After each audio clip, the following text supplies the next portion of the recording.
Personal nga nakiusangan ginlamano ni Congressman Christopher Shin Gonzales, Hanlon District of Eastern Samar, ang nga tanan nga 1,364 nga ng graduar ha Eastern Samar State University kon isog Iwan Campus.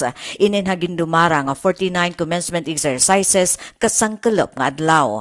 Ha iya mensahe gintagan hinduon han magbabalaod ang importansya and resilience o ang pagiging marigon han kasing-kasing.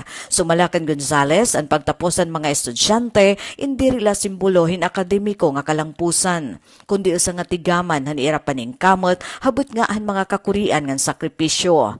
Nagpahinumdom ang kongresista ha class of 2026 nga ang mga kakurian nga ira ginagian sa suludan universidad amon magsiserbi nga pundasyon basi hira magin mas marigon, hapag atubang han bago nga hugna han ira kinabuhi.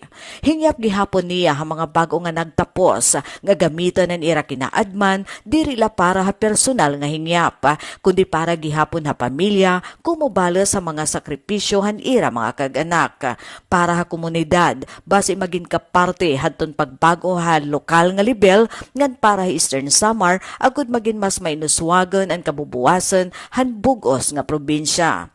Iginpahayag pa ni Gonzales nga usa nga daka nga honor ang makaatbangin personalan mga estudyante nga naniratag sa nga pamilya han nasabi nga espesyal nga okasyon.